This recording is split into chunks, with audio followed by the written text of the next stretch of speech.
നമസ്കാരം, ജന്മഭൂമിയിലേക്ക് സ്വാഗതം.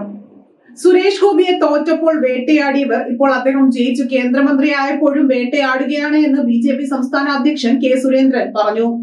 സുരേഷ് ഗോപിയെ തൃശൂരിൽ മത്സരിപ്പിക്കാതിരിക്കാനാണ് സത്യജിത് റായ് ഫിലിം ഇൻസ്റ്റിറ്റ്യൂട്ടിന്റെ ചെയർമാനാക്കിയതെന്ന വാർത്ത ആദ്യം പ്രചരിപ്പിച്ചു. പിന്നീട് അദ്ദേഹം സ്ഥാനാർത്ഥിയായപ്പോൾ അദ്ദേഹത്തെ തോൽപ്പിക്കാൻ സംസ്ഥാന ഘടകം ശ്രമിച്ചുവെന്ന നരേറ്റീവ് ഉണ്ടാക്കി. ഇപ്പോൾ വീണ്ടും ഊഹാപോഹം പ്രചരിപ്പിക്കുകയാണ്. ഇതൊന്നും കൊണ്ട് സുരേഷ് ഗോപിയെയോ BJPയോ തകർക്കാനാവില്ല. കേരളത്തിന് 2 മന്ത്രിമാരെ നൽകിയത് പ്രധാനമന്ത്രിക്ക് സംസ്ഥാനത്തോടുള്ള കരുതലാണ് എന്നും കെ സുരേന്ദ്രൻ പറഞ്ഞു. പിണറായി സർക്കാരിന്റെ അഴിമതിക്കും ജനവഞ്ചനയ്ക്കുമെതിരെ ശക്തമായ ജനമുന്നേറ്റത്തിന് BJP നേതൃത്വം നൽകും.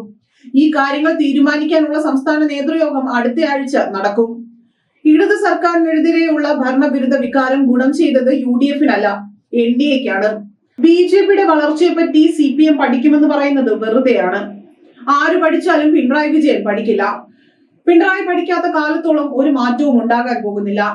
എന്തിന്റെയൊക്കെ പേരിൽ 4 ദിവസം സാമ്പാറും വടയും കഴിച്ച നേതാക്കൾ പഠിച്ചിട്ടും ഒന്നും സംഭവിച്ചില്ല. പാർട്ടി നേതാക്കളും കുടുംബവും എങ്ങനെ ജീവിക്കണമെന്ന പെരുമാറ്റച്ചട്ടം പ്ലീനത്തിലുണ്ടാക്കി. എന്നാൽ പ്ലീനം പിണറായി വിജയന് മാത്രം ബാധകമായില്ല.